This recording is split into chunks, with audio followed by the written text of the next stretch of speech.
Hello friend, स्वागत है आपका एभी आकाश इंस्टीट्यूट में। मैं आकाश को बहुत बहुत स्वागत करता हूं। जैसा कि आपको पता होगा, यहाँ पर 10th क्लास का सिलेबस चलाया जा रहा है मैथमेटिक्स। कल सर्किल का आपका चैप्टर डाला गया, कुछ फार्मूला था। उम्मीद है कि आपको बहुत अच्छी तरह से याद होंगे। चलिए आपका एक्सरसाइज की ओर शुरू करते हैं। एक्सरसाइज 12.1 NCERT बुक निकालिए और वो पहला क्वेश्चन पढ़िए और समझिए और बनाने का प्रयास करते हैं। प्रत्येक क्वेश्चन आपको बताया जाएगा यहाँ पर और अपना सभी प्रयास करना है, बन जाए तो बहुत अच्छा। चलिए क्वेश्चन नंबर 2 वृत्तों की त्रिज्याएं क्रमशः 19 सेंटीमीटर और 9 सेंटीमीटर है। उस वृत्त की त्रिज्याएं ज्ञात कीजिए जिसकी परिधि इन दोनों वृत्तों के परिधि के योग के बराबर है। ठीक, क्वेश्चन पढ़िए और समझिए। आपका स्क्रीन पर दिया गया हुआ क्वेश्चन आ गया। क्वेश्चन दिया गया है, दो वृत्त है जिसके त्रिज्या मान लीजिए एक का 19 सेंटीमीटर है और एक का त्रिज्या जो है 9 सेंटीमीटर है। जो भी हो, समझने से मतलब है। ठीक, एक का 19 सेंटीमीटर और एक का 9 सेंटीमीटर। ठीक, क्वेश्चन का है कि ये दोनों के परिधि के योग के बराबर एक और परिधि वाले वृत्त है, तो उस वृत्त की त्रिज्या ज्ञात करें। अब देखिए क्वेश्चन कैसे रिलेट किया जाता है। आप मेंसुरेशन हमसे पढ़े हैं, देखिए क्वेश्चन कैसे रिलेट करते हैं। आप ध्यान दीजिए क्वेश्चन की ओर। क्वेश्चन एक बार दोहराते हैं, आप मेंसुरेशन से रिलेट करते हैं। समझिए क्या कि मेंसुरेशन से वो ऐसा क्वेश्चन हो सकता है, बिल्कुल बनाया जा सकता है। देखिए अगर इसको मेंसुरेशन में रिलेट किया जाए क्वेश्चन, तो कैसे पढ़ सकते हैं। दो घन या दो घनाभ या शंकु जो भी कहिए, दो बेलन की त्रिज्याएं क्रमशः 19 सेंटीमीटर और 9 सेंटीमीटर है। ठीक, अपना क्वेश्चन की ओर ध्यान देंगे। उस बेलन की त्रिज्या ज्ञात कीजिए जिसकी क्षेत्रफल या परिमाप उन दोनों बेलनों के परिधि के या परिमाप के योग के बराबर है। सेम क्वेश्चन है मेंसुरेशन। क्वेश्चन ऐसा ही बनता है। तो आपको दोनों तरह से बता दिए कि सर्किल का क्वेश्चन ये है, लेकिन इसको मेंसुरेशन में कैसे बना सकते हैं। तो आप कैसे बनाए थे, अगर उसका पृष्ठ क्षेत्रफल निकाले थे, परिमाप निकाले थे, तो 2πr जैसे होता है, तो दोनों का योग मिलकर एक और बनाया गया होगा बेलन। ठीक, या अगर गोला की बात करें तो दो छोटे छोटे गोले को मिलकर एक तीसरा गोला, बड़ा गोला बनाया गया। तो जो इस से बना बड़ा गोला है उसका त्रिज्या ज्ञात करना है। सेम कंसेप्ट यहीं पर लगेगा कि दो जो वृत्त है, छोटा छोटा वृत्त है, इससे जो बड़ा एक वृत्त बनेगा उसी का त्रिज्या ज्ञात करना। क्वेश्चन बनाना इतना आसान है, उससे आसान है समझना कि उस बात को समझ लीजिए कि क्या कहना चाहते हैं, तो क्वेश्चन आसानी से बन जाएगा। अब उम्मीद है कि आपको समझ में आ गया होगा। आइए क्वेश्चन बनाते हैं। वृत्त का परिधि होता है 2πr, कल बताए थे। अगर इसको R1 मान लेते हैं, इसको R2 मान लेते हैं, क्योंकि दो त्रिज्या दिया गया है, तो इसको R1 और प्लस 2πr2 इक्वल टू एक बड़ा सा वृत्त बनाया गया, तो उसी का परिधि 2πr मान लेते हैं। क्योंकि बड़ा सा वृत्त बनाया गया तो बड़ा वृत्त मान लेते हैं यार। क्लियर है, मान रखना है। और इसमें से कुछ कॉमन आ रहा है तो 2π कॉमन ले सकते हैं आसान से। तो क्या हो जाएगा, R1 plus R2 equal to 2πr। 2π से 2π यहाँ पर काट सकते हैं आसानी से। R1 का मान रखेंगे 19 plus 9 equal to capital R। तो कैपिटल R का मान कितना हो जाएगा, 28 सेंटीमीटर। उस वृत्त की त्रिज्या जो इन दोनों वृत्त की परिधि से बना जो बड़ा वृत्त है, उस वृत्त की त्रिज्या कितना है, 28 सेंटीमीटर। इस क्वेश्चन का आपका राइट आंसर। बहुत आसान है, बस इसमें है क्या, समझना। समझ गए तो बहुत आसानी से बना लिए। अगर यही क्वेश्चन को नहीं समझ पाते तो बनाना बहुत ही कठिन हो जाता है। ठीक है, अगला क्वेश्चन पढ़े और 2 नंबर क्वेश्चन समझे। सेम क्वेश्चन है, कोई दिक्कत नहीं है। इसमें परिधि था, उसमें आयतन की बात कर रहा है। ठीक, अगला क्वेश्चन जैसे देखते हैं। दो वृत्तों की त्रिज्या क्रमशः 8 सेंटीमीटर 6 सेंटीमीटर है। उस वृत्त की त्रिज्या ज्ञात कीजिए जिसका क्षेत्रफल इन दोनों वृत्तों के क्षेत्रफल के बराबर है। कोई दिक्कत है क्या। अगर हम मान लेते हैं यहाँ पर R1 इक्वल टू मान लेते हैं 8 सेंटीमीटर, एक मान लेते हैं, और एक R2 मान लेते हैं कितना, 6 सेंटीमीटर। कोई दिक्कत? यूनिट पर जरूर ध्यान दें, सेंटीमीटर दोनों सेंटीमीटर है। ठीक, क्वेश्चन दिया गया है कि ये दोनों का क्षेत्रफल जो है एक तीसरे वृत्त के क्षेत्रफल के बराबर है, तो तीसरा वृत्त का क्षेत्रफल क्या होगा? इससे बना जो क्षेत्रफल होगा उसका त्रिज्या क्या होगा? अगर इसका बात करते हैं तो क्षेत्रफल क्या होता है वृत्त का? पाई आर स्क्वायर, तो R1 का स्क्वायर। इसका भी जो कर रहा है तो पाई R2 का स्क्वायर। अरे बोलो, ठीक है। और इसका एक नया वृत्त का निकालेंगे तो पाई कैपिटल R स्क्वायर। कोई दिक्कत? कितना आसानी से है। और इसमें पाई कॉमन लेते हैं तो ये भी आसान हो जाएगा, R1 का स्क्वायर प्लस R2 का square equal to pi capital R square. अपना लैंग्वेज जरूर लिखेंगे, ऐसा नहीं जिस तरह बना रहा है वैसा ही बना देंगे तो नंबर नहीं मिलने वाला। नंबर मिलेगा, कम नंबर मिलेगा। इसको आप अपने लैंग्वेज में लिखे, लेटस कंसीडर मान ले, या माना कि इतना दिया गया है तो हम क्वेश्चन के अनुसार चलते हैं तो इसका क्षेत्रफल निकालना है, ये सब लैंग्वेज जरूर लिखे आप। अब इसमें मान रखते हैं, अगर 8 का स्क्वायर यहाँ पर रख ले, और इसका 6 का स्क्वायर R2 का स्क्वायर रख ले तो R स्क्वायर। इसका स्क्वायर हम जानते हैं 64, इसका स्क्वायर जानते हैं 36 बराबर R स्क्वायर। तो हम जानते हैं इसको R स्क्वायर बराबर कितना हो जाएगा? 100। तो R का मान क्या हो जाएगा? Plus minus 10। यही हो जाएगा इस क्वेश्चन का राइट आंसर हो जाएगा। ठीक है, आप ध्यान देंगे ये प्लस माइनस होता है, क्यों होता है? क्योंकि जब भी इधर से अगर निगेट जाता है स्क्वायर इधर बढ़ता है तो प्लस माइनस आता है। आपका आंसर में हमेशा प्लस लिखा रहेगा, आप फिक्र नहीं करेंगे। माइनस लिखा रहेगा तो माइनस को नहीं मानेंगे। ये आप डिनोट करता है कि प्लस माइनस दोनों हो सकता है, पॉजिटिव हो सकता है, लेकिन निगेटिव और केवल लिख दिया आंसर में -10 तो वो संभव नहीं है। ठीक, चलिए इसी तरह से अगले क्वेश्चन पर बढ़ते हैं। 3 नंबर क्वेश्चन पढ़े और समझे। देखिए ऐसा ही क्वेश्चन आपको कंपटीशन में पूछा जाता है, कंपटीशन के पॉइंट ऑफ व्यू से। उसमें लैंग्वेज नहीं लिखा जाता है, आसानी से बनाया जाता है। इसलिए उम्मीद है कि आपको क्वेश्चन बहुत अच्छे से समझ में आ रहा होगा, बशर्ते आपको फार्मूला याद होना चाहिए। ठीक, अगला क्वेश्चन देते हैं। क्वेश्चन दिया गया है, आकृति दिया गया है, एक फिगर दिया गया है 12.3। एक तीरंदाजी लक्ष्य को दर्शाती है जिसके केंद्र से बाहर की ओर 5 क्षेत्र में gold, red, black, blue, black और वाइट चिन्हित करता है, जिसमें अंकित दर्शाए गए हैं कि गोल्ड अंक करने वाले क्षेत्रफल इसका दिया गया है 21 सेंटीमीटर, प्रत्येक का दिया गया 10.5 सेंटीमीटर चौड़ी होती जा रही है। अंत में क्या हो रहा है कि अंक प्राप्त करने वाले पांचों क्षेत्रफल के प्रत्येक क्षेत्रफल ज्ञात करें।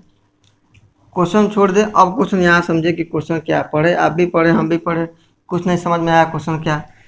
देखिए क्वेश्चन दिया गया है, एक वृत्त है यहाँ पर, ठीक है, इसको मान लीजिए गोल्ड। क्वेश्चन दिया गया है वैसा ही पढ़ा रहे हैं। ये गोल्ड दिया गया है, ठीक है, एक केंद्र मान लिए। ये केंद्र के मानते हुए 5 वृत्त बनाना है। इसको क्या वृत्त बनाना है? 5 वृत्त। एक तो बन गया, एक और यहाँ पर देखे तो एक और वृत्त बन गया, एक और देखे तो एक और वृत्त बन गया। ऐसा ही क्वेश्चन कहा है कि ये 5 वृत्त बना देना है। ठीक है, एक और वृत्त बना लीजिए। ठीक है, क्वेश्चन दिया गया है, पहला गोल्ड है, दूसरा रेड है, ये रेड मान लीजिए, तीसरा मान लीजिए ब्लू है कि ब्लैक है, ब्लू है, चौथा ब्लैक है, पांचवा वाइट है। यही क्वेश्चन दिया गया है।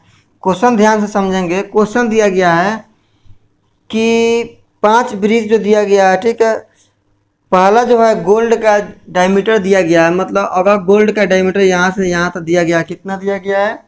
21 सेंटीमीटर। तो हम जानते हैं डायमीटर बराबर क्या होता है? 2r। डायमीटर बराबर 2r होता है ना, तो 2r बराबर 21 सेंटीमीटर दिया गया है, डायमीटर दिया गया है। क्वेश्चन में पढ़ेंगे तो r बराबर क्या हो जाएगा? 10.5। यही हो जाएगा ना, 21/2 10.5। ठीक है, तो अगर यहाँ से अगर हम देखते हैं तो r कितना हो जाएगा? 10.5 सेंटीमीटर। ठीक, यहाँ तक कोई दिक्कत? क्वेश्चन दिया गया है जैसा कि ये वृत्त बढ़ रहा है अपने आकृति के अनुसार, गोल्ड, ब्लैक, ब्लू, ऐसा जैसे बढ़ रहा है वैसा ही इसका चौड़ाई जो है, ये थिकनेस जो है बढ़ते चला जा रहा है। जब चौड़ाई जो बढ़ रहा होगा तो गोल्ड का अगर त्रिज्या का इतना लेते हैं तो फिर यहाँ से यहाँ जाएगा तो कितने त्रिज्या हो जाएगा, 10.5। तो ये है और 10.5 बढ़ रहा है तो कितना हो जाएगा, 21 हो जाएगा। अब समझे कि नहीं, ध्यान देंगे। क्वेश्चन फिर से पढ़े, फिर से समझे क्वेश्चन क्या बोल रहा है। क्वेश्चन बोल रहा है कि गोल्ड का त्रिज्या दिया गया है आपका, गोल्ड का त्रिज्या यहाँ पर निकाल लेंगे। गोल्ड का आर दे दिया गया है कितना, 10.5, जो कि हम निकाले क्वेश्चन के अनुसार। क्वेश्चन दिया गया था, इसमें डायमीटर दिया गया है 21 सेंटीमीटर, तो त्रिज्या निकाल लिए तो गोल्ड का 10.5 सेंटीमीटर आ गया। यहाँ तक कोई दिक्कत, किसी प्रकार कोई दिक्कत नहीं। क्वेश्चन आगे बोल रहा है क्या कि जैसे जैसे ये वृत्त बढ़ रहा है वैसा वैसा इसका चौड़ाई बढ़ते जा रहा है। अर्थात अगर चौड़ाई बढ़ता जा रहा है इसके मतलब क्या हो, इसका त्रिज्या में इंक्रीज हो रहा होगा, त्रिज्या बढ़ते जा रहा होगा, तो प्रत्येक में 10.5 सेंटीमीटर वृद्धि हो रहा है। जैसे क्वेश्चन बताए थे, आप याद कीजिए मेंसुरेशन में कि अगर एक वृत्त है, वृत्त के ऊपर एक और वृत्त बना दिया गया, जैसे रिंग आप जानते होंगे, रिंग ये केंद्र से होता है कि यहाँ से यहाँ अगर कैपिटल आर ये मान लिए और ये मान लिए स्मॉल आर, पढ़ाए थे, याद कीजिए, आपको मेंसुरेशन में पढ़ाया गया था। जैसे रिंग से बताया थे कि अगर ये कड़ा है तो इसका कुछ थिकनेस होगा, तो मतलब यही थिकनेस इसका होगा, ठीक है। तो जैसे अगर इसको घेर देते हैं, चूँकि ये थिकनेस चौड़ाई जो है ये वृत्त में थिकनेस का काम कर रहा है, मोटाई का काम कर रहा है, समझ रहे हैं। जो ये थिकनेस जो बढ़ रहा है इसका बेसिक जो है, इसका रेडियस तो बढ़ रहा है क्योंकि ये जो चौड़ाई जितना बढ़ रहा है और इसका भी चौड़ाई जो है इतना, ये तो रेडियस ही बढ़ रहा है एक तरह से। इसी तरह यहाँ भी क्या है कि प्रत्येक वृत्त में 10.5 सेंटीमीटर की बढ़ोतरी हो रही है। अर्थात यहाँ 10.5 ये है तो यहाँ से यहाँ जाएंगे तो फिर 10.5 जुटेगा तो कितना हो जाएगा, 21 सेंटीमीटर। तो अगर रेड का निकालेंगे, यहाँ पर रेड का त्रिज्या निकालेंगे तो क्या हो जाएगा, 21 सेंटीमीटर हो जाएगा। इसको मान लेंगे R2, इसको R1, ठीक है। इसी तरह के अगर ब्लू का निकालते हैं, ब्लू का मान लेते हैं R3, तो बताइए ब्लू का क्या होगा। तो यहाँ से तो यहाँ आए तो 21 हुआ, फिर यहाँ से फिर 10.5 बढ़ेगा, इतना दूर की दूरी दिया गया, चौड़ाई दिया गया 10.5, तो फिर 10.5 बढ़ेगा तो कितना हो जाएगा, 21 प्लस 10.5 हो जाएगा, ठीक है। तो कितना हो जाएगा, 21 प्लस 10.5 अर्थात 32.5 सेंटीमीटर। यहाँ तो कोई दिक्कत, समझने में किसी प्रकार कोई दिक्कत नहीं होनी चाहिए। फिर अगर हम ब्लैक तक जाते हैं तो हम जानते हैं यहाँ तक आए हम, तो यहाँ तक हमको कितना आ गया, 32.5, फिर 10.5 बढ़ रहा होगा, तो कहाँ आएंगे अब, ब्लैक पाएंगे। ब्लैक का रेडियस R4 मान लेते हैं, तो क्या हो जाएगा, 32.5 प्लस कितना, 10.5, ये कितना हो जाएगा, 32 और 10 42 और 0.5 43 हो जाएगा, 43 सेंटीमीटर, ठीक है। अब अपना से बताइए ये वाइट वाला क्या होगा, ध्यान से बताइएगा। जब यहाँ से फिर अगर ये बढ़ कर यहाँ से यहाँ बढ़कर कितना आ गया, 43 सेंटीमीटर, तो फिर कितना बढ़ेगा, 10.5 सेंटीमीटर। तो अगला दिया गया है वाइट, तो वाइट का मान लेते हैं R5, तो इसका कितना हो जाएगा, 43 सेंटीमीटर प्लस 10.5 सेंटीमीटर, अर्थात 43 हो जाएगा, यहाँ पर 5 सेंटीमीटर। कोई दिक्कत यहाँ तक समझने में कोई दिक्कत नहीं होनी चाहिए। अब ये तो त्रिज्या, मेन त्रिज्या ही था निकालना। अब त्रिज्या जब निकाल लिए तो इसका क्षेत्रफल निकाल लेंगे। अब ये बताए हमको कि अगर इस भाग का क्षेत्रफल हमको निकालना है, इस भाग का मोटाई निकालना है, तो क्या करेंगे इस सर्किल में कि हमारे इस भाग की मोटाई निकल जाएगी। इसको अलग से समझिए, इस फिगर को थोड़ा अलग से समझाते हैं, अलग तरीक़ा से। जैसे इसी फिगर को हम बात कर लेते हैं। अगर ये भाग हमको निकालना है, ये जो हम यहाँ पर शेडेड एरिया बना रहे हैं इसका छायांकित भाग, इस भाग का क्षेत्रफल अगर निकालना होगा तो क्या आप सोच सकते हैं? एक तरीका है, एक तो है कि ये बड़े वृत्त का क्षेत्रफल निकाल ले, दूसरा भाग ये छोटे वृत्त का क्षेत्रफल निकाल ले, और ये बड़े वृत्त में छोटे वृत्त घटा देंगे तो क्या हमारा इस भाग का क्षेत्रफल नहीं आएगा? क्या समझ में आया? एक बार फिर समझिए। यहाँ पर एक जो है एक बड़े वृत्त बना लेते हैं इसमें, ठीक है, और एक छोटा वृत्त बना लेते हैं, केंद्र मान लेते हैं। तो यहाँ से यहाँ इसको मान लेते हैं कैपिटल आर, और यहाँ से यहाँ मान लेते हैं स्मॉल आर, ठीक है। हमको निकालना क्या है? इस भाग का क्षेत्रफल निकालना है। ध्यान देंगे, ऐसा क्वेश्चन बहुत फंसाने को आता है। उम्मीद है कि यहाँ आपको क्लियर जरूर हो जाएगा। ये भाग का क्षेत्रफल निकालना है। जब ये छायांकित भाग या शेडेड भाग का एरिया जब निकालना होगा तो क्या इस पूरे वृत्त का क्षेत्रफल निकालेंगे, उसके बाद ये अंदर वाले वृत्त का क्षेत्रफल निकालेंगे, और ये पूरे वृत्त में से अंदर वाले निकाल लेंगे तो बचा हुआ भाग का क्षेत्रफल नहीं निकल जाएगा क्या? जैसे अगर ये रिंग होगा तो रिंग का ऊपरी भाग का क्षेत्रफल निकालेंगे, उसके बाद इसके कुछ ना कुछ थिकनेस होगा, 1 mm 2 mm 3 mm कुछ ना कुछ मोटाई होगा, उसका अंदर वाला एरिया निकालेंगे और घटा देंगे तो क्या नहीं आ जाएगा क्या इसका अंदर वाला? यही सेम क्वेश्चन करना है इसमें। अब इसको मिटा देते हैं, नहीं तो अब यहाँ समझेंगे। बनाना आपको है, हम इसको हिंट्स देते हैं, आपको बनाना है।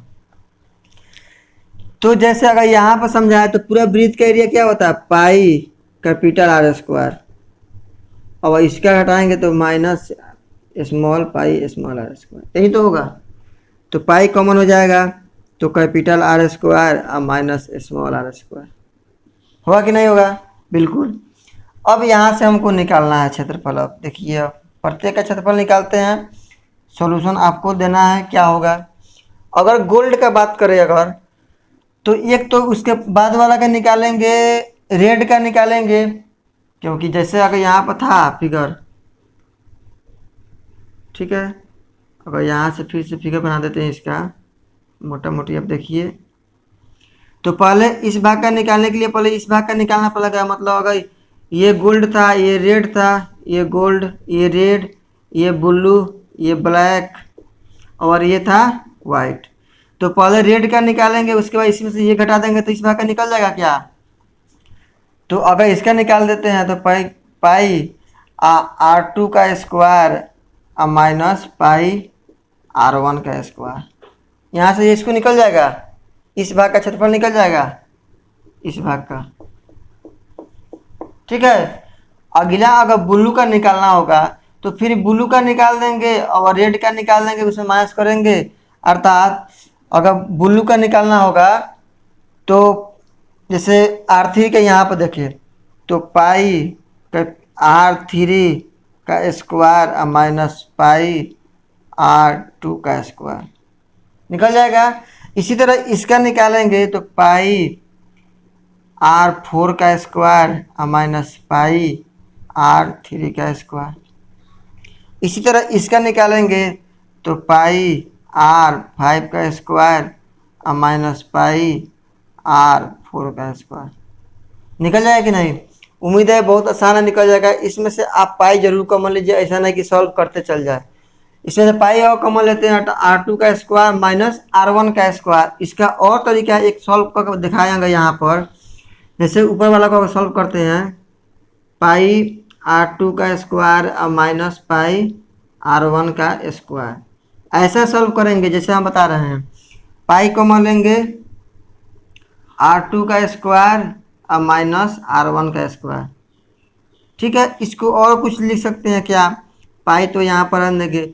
याद कीजिए, आपको एक फार्मूला बताया गया था। जैसे अगर यहाँ पर लिख दें हम ए स्क्वायर माइनस बी स्क्वायर, दिखाई दे रहा है, ठीक है, ए प्लस बी और ए माइनस बी, आपको याद होगा।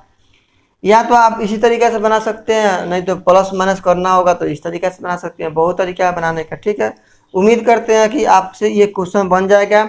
क्वेश्चन बन जाएगा। आप कमेंट के माध्यम से आप इस सभी का आंसर जरूर देंगे कि रेड का कितना है, ब्लू का कितना है, ब्लैक का कितना है। ठीक है, चलिए अगला क्वेश्चन की ओर बढ़ते हैं। 4 नंबर।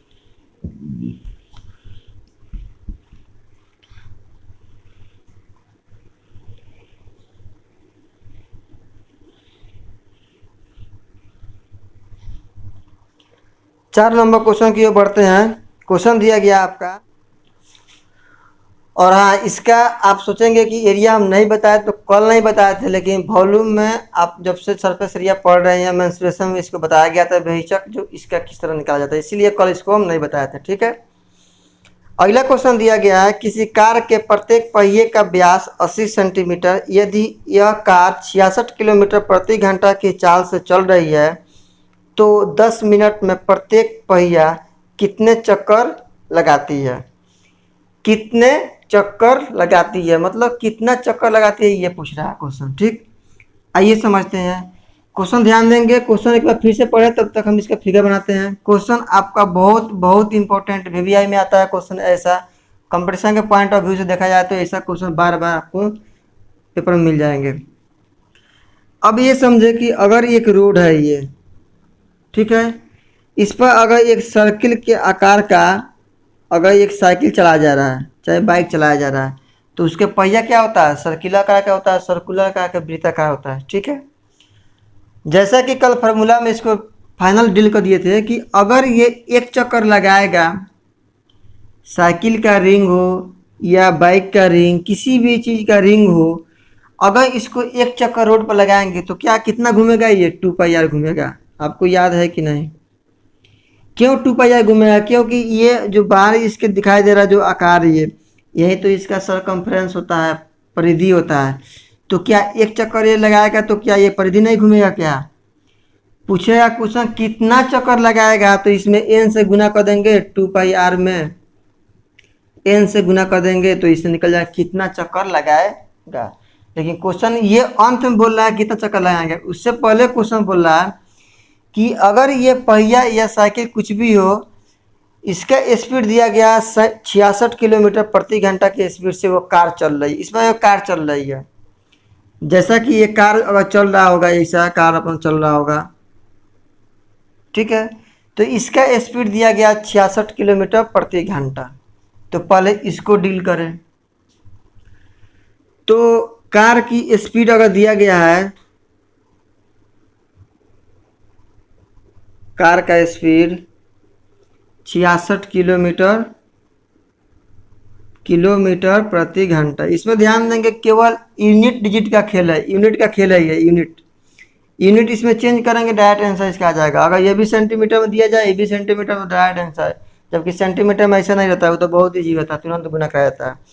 अगर 66 किलोमीटर प्रति घंटा के स्पीड से कार चलता है तो 10 मिनट में तय की गई दूरी बताए कि कितने चक्कर लगा दिया। तो आप यहाँ पर ध्यान देंगे कि पहले अगर 66 किलोमीटर की स्पीड से अगर चल रहा है तो पहले तो इसको बदलेंगे, क्योंकि 10 मिनट में बोल रहा है। और हमारा डायमीटर दिया गया है, डी दिया गया है 40 सेंटीमीटर, ये 40 सेंटीमीटर में दिया गया है। तो आर बराबर क्या हो जाएगा, 20 सेंटीमीटर हो जाएगा। हो जाएगा कि नहीं? क्योंकि आर बराबर क्या होता है, डी बराबर होता है 2r।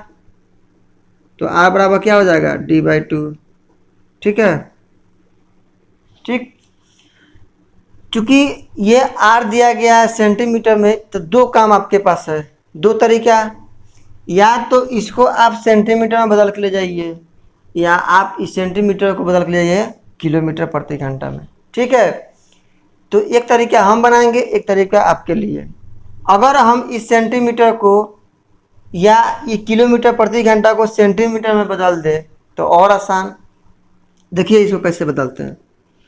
इससे पहले आपको पता होना चाहिए 1 किलोमीटर बराबर कितना से मीटर, 1 किलोमीटर बराबर 1000 मीटर। ये आप नोटबुक में अपना लिख लेंगे, मीटर। ठीक है, एक और होता है 1 मीटर बराबर कितना सेंटीमीटर, 100 सेंटीमीटर। उम्मीद है कि ये आपको दोनों याद होना चाहिए। अगर नहीं याद होगा तो बहुत शर्म की बात होगी, आप इसको याद रखेंगे। ठीक है, और एक और इसी में जोड़ देते हैं, क्या 1 घंटा बराबर कितना मिनट, 60 मिनट, और 1 मिनट बराबर कितना सेकेंड, 60 सेकेंड। ये आप इनफैक्ट आप इसको याद रखेंगे ऑनलाइनर में, ठीक। अब आइए क्वेश्चन, ये 66 है तो 66 गुना किलोमीटर है, तो 1 किलोमीटर बराबर कितना मीटर, 1000 मीटर, तो 66 किलोमीटर बराबर 1000 से गुना करेंगे, ठीक है। अब ध्यान देंगे ये किस में बदला, ये मीटर में बदला, लेकिन बदलना क्या हमको, सेंटीमीटर में लाना है। तो 1 मीटर बराबर कितना सेंटीमीटर, 100 सेंटीमीटर, तो 100 से गुना करेंगे। अब ये पूरा बदल गया सेंटीमीटर, लेकिन इसमें एक और काम क्या है, ये बाई लिखा गया है प्रति घंटा, मतलब प्रति घंटा। चूँकि क्वेश्चन पूछा है कि 10 मिनट में कितना चक्कर लगाएंगे, तो इसको क्या करेंगे, घंटा में बदलने के लिए क्या करेंगे, 60 से भाग देंगे, क्योंकि 1 घंटा बराबर 60 मिनट, तो 1 मिनट बराबर कितना घंटा, 1/60 घंटा, सही है। तो इतना बदलेंगे तो ये मिनट में आ गया। ये आपको सॉल्व करेंगे, जो आएगा आपका 11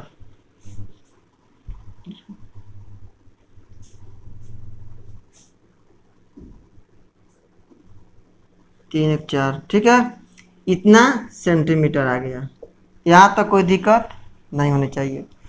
अब आपका क्वेश्चन लगभग बन गया। अब क्या क्वेश्चन कर रहा है, अंतिम लाइन कि प्रत्येक पहिए कितने चक्कर लगाएंगे, कितने मिनट में, 10 मिनट में।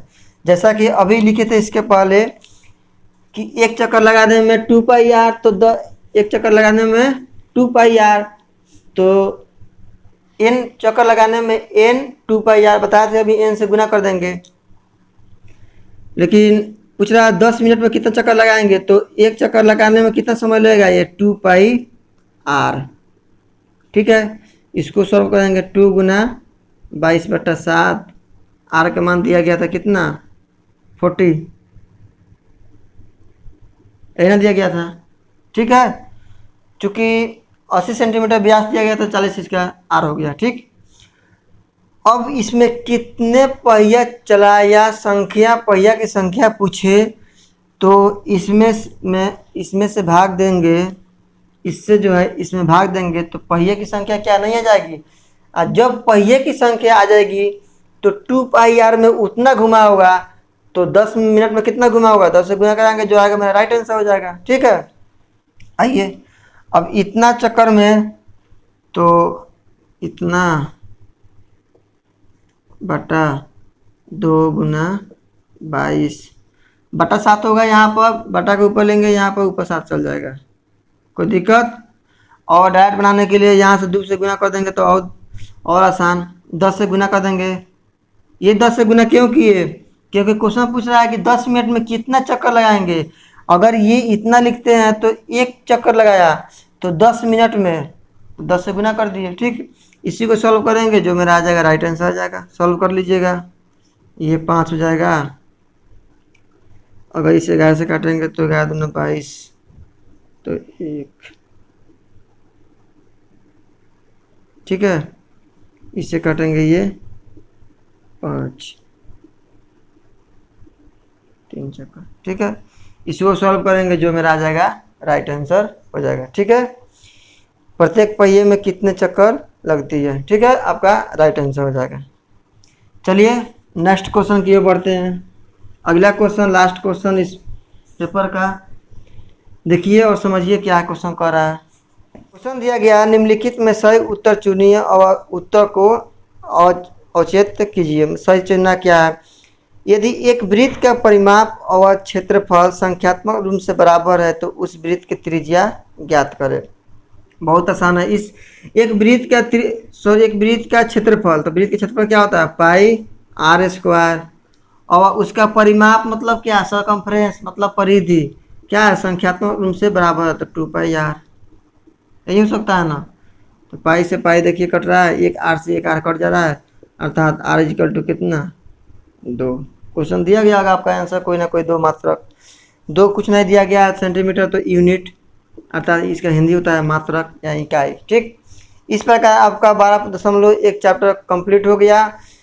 इसको बार बार रिपीट में लाएंगे रिवीजन करेंगे, यही नहीं जितना पढ़ाया गया वो भी रिवीजन करेंगे, क्योंकि वही आपको एग्जाम में पूछने वाला है। ठीक है, अगर आपको इस वीडियो अच्छा लगे तो लाइक सब्सक्राइब शेयर जरूर करें। और नेक्स्ट स्लाइड में आपका चलेंगे 12.2 एक्सरसाइज। इससे पहले आप फार्मूला जरूर याद रखें। ये तो इसमें आसान सा फार्मूला 2 लग गया, लेकिन इसके बाद आने वाला चैप्टर में उसमें सभी फार्मूला का यूज होने वाला है।